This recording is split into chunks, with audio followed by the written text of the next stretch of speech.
believe that Oswald killed Kennedy? Honestly, I don't think he did.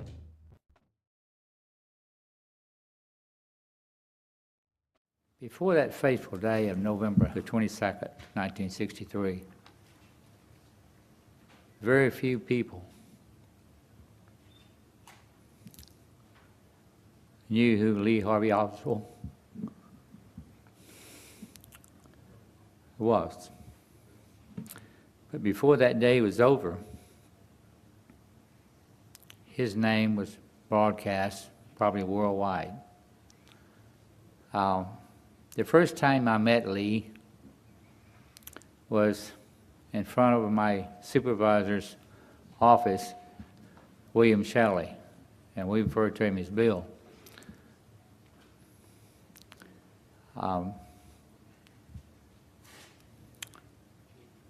So he called me to his office, and when I got down there was a young man standing there. And he introduced me to Lee, and he said, Lee is going to be working with us. And he says, what I want you to do, and at that time I went by the name of Wesley, my middle name. He said, Wesley, he said, I want you to teach Lee how to fill orders as well as you. And I said, well, I'll do my best. Well, for a couple of days, Lee was just like my shadow. Everywhere I would go, Lee was there. And he was watching and he was learning. So one morning, like I said, a couple of days, third day, I walked in and I said to myself, I said, let's see how much he's learned. And so I got a clipboard and I took some of the easy orders I would fill and I'd put on the clipboard. And I said, today, I said, we're going to find out where you are. And I said, if you have any questions, I said, be sure to come and find me and ask me. Well, the thing that impressed me was that he wasn't scared.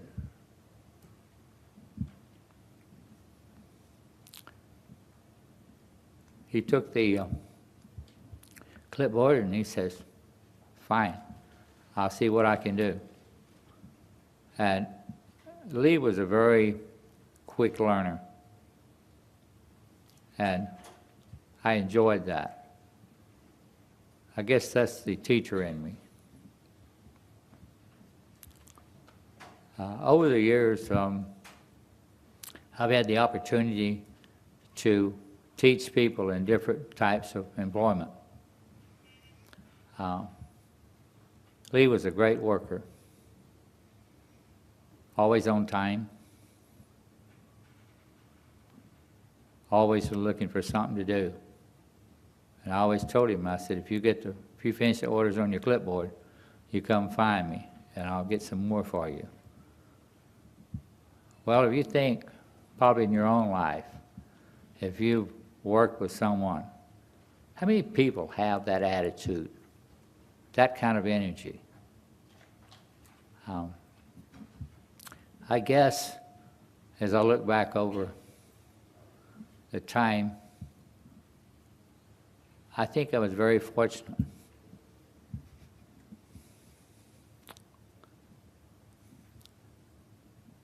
I got to see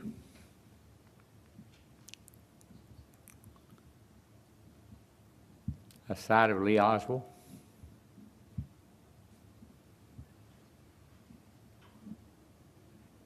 that most people will never have.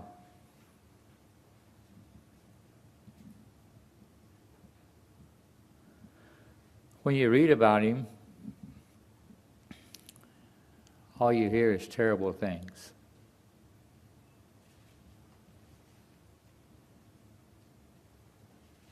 You don't read that.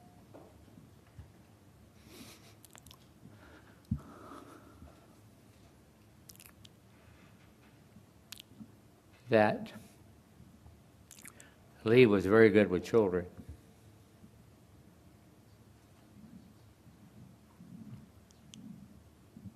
and he loved them.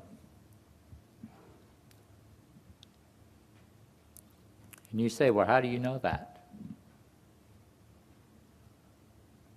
Well, I was living with my sister and her husband at that time with 3 little girls. And just listening to them talk about Mr. Lee.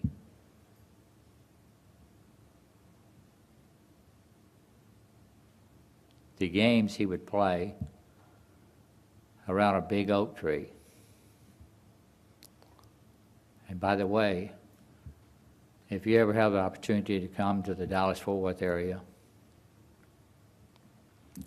that large oak tree still stands there today.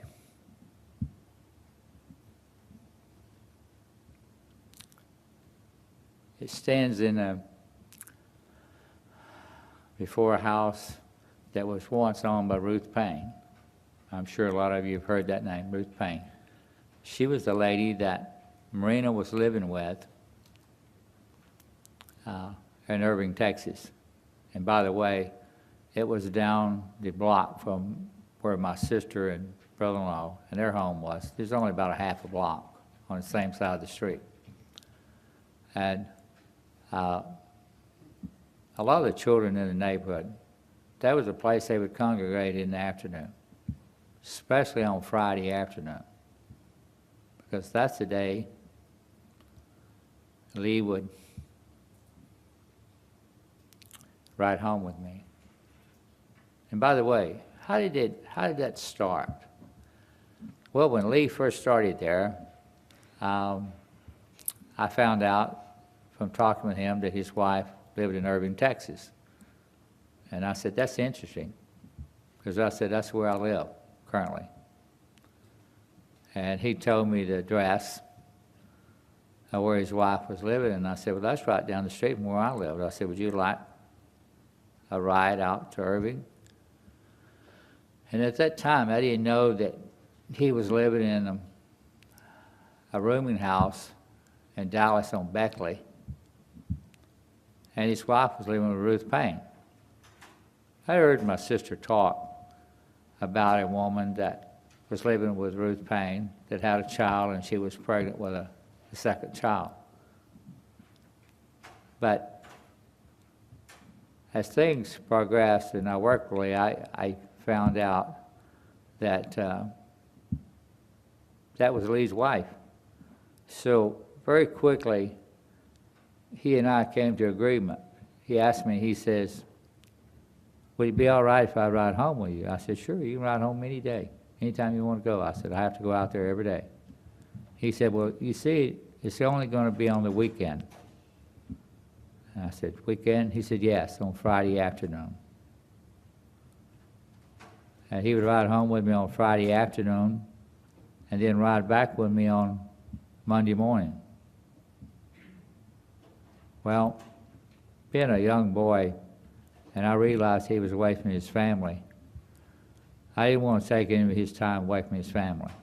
So, answer to your question, did you ever do anything together on the weekend, Friday afternoon to Monday morning? The answer is no. We never went to the movies. We never stopped and had a beer and a sandwich and talked about what we did that week. Never. There's lots of rumors that I was seen with Lee at different places. I'm telling you, that's totally false.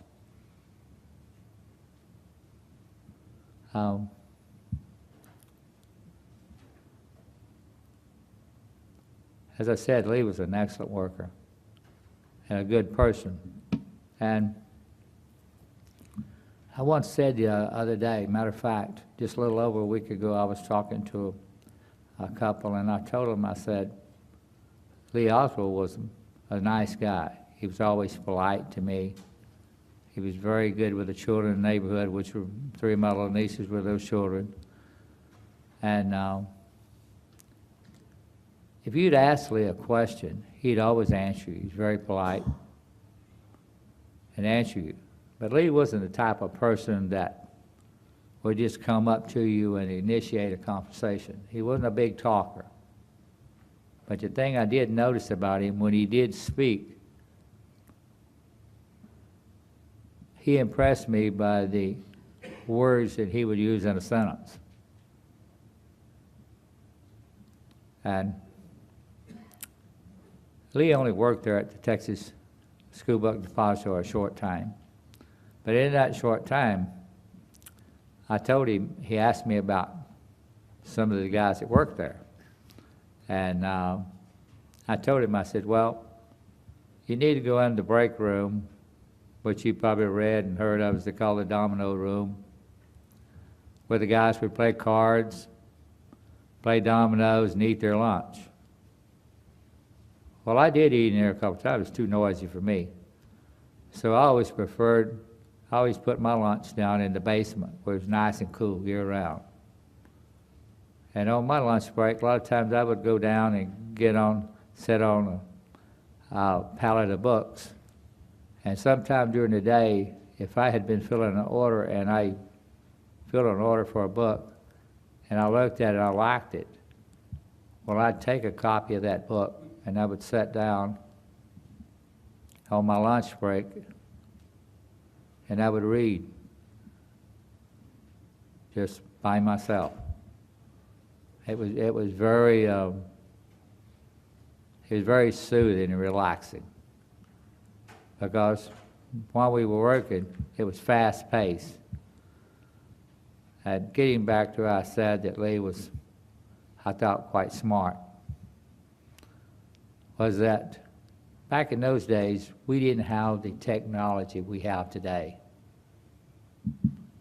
Where if you work in a distribution center, that's what they call them now, instead of warehouses, they're distribution centers, you get a printout, an order, it tells you exactly where the product is.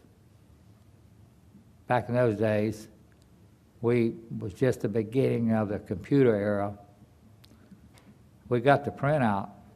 The orders came off of a printer, much like they do today, but there wasn't any location of where that textbook was.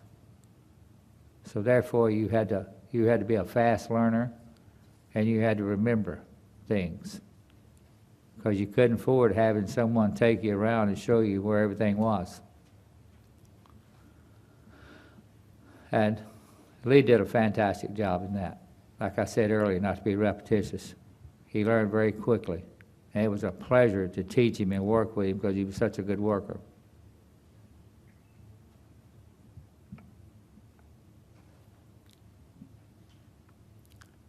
And to say, sometime,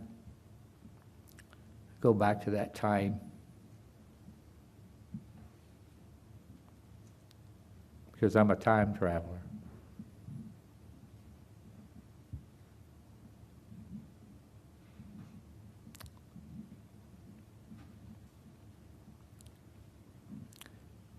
And if I could go back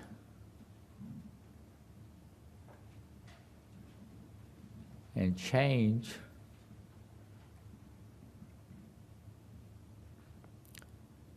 that day, I would. Because that tragic day, for ones of you sitting in this room are old enough to remember, November the 22nd, 1963, we lost our president. We lost a policeman by the name of J.D. Tippett. His wife, Marie Tippett, I had the opportunity to meet her a week ago, last Thursday, and she's a fantastic person.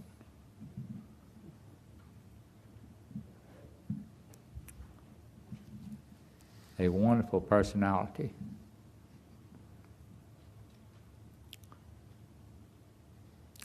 On that day, she lost her husband, but 3 children lost their father. And this tragic day in November 1963 has impacted many people's lives. Most people just think about the Kennedy family, but it goes farther than that. And as I said, if I could change anything, this would never have happened, because my true belief is on that day, after that tragedy, I think America began to slide from God's grace. America is not what it once was 50 years ago. Just stop and think. Do you have someone who lives on each side of you that you don't even know what their name is? Maybe. You work with someone that you only kind of know, you really don't know. The point I'm trying to get is people don't care about anyone else but themselves. That's very sad.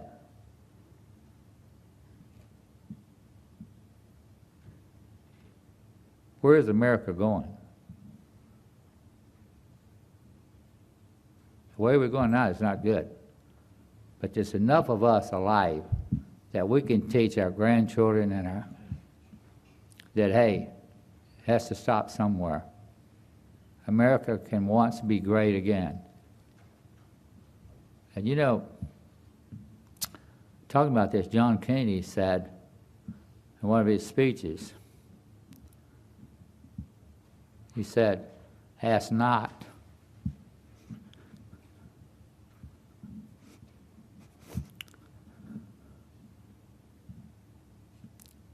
what your country can do for you, but what you can do for your country. And I think we must never forget that.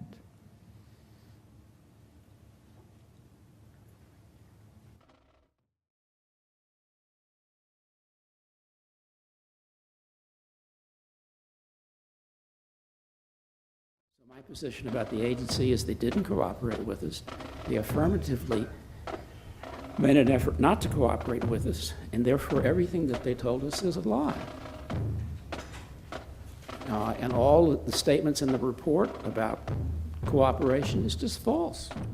We were had.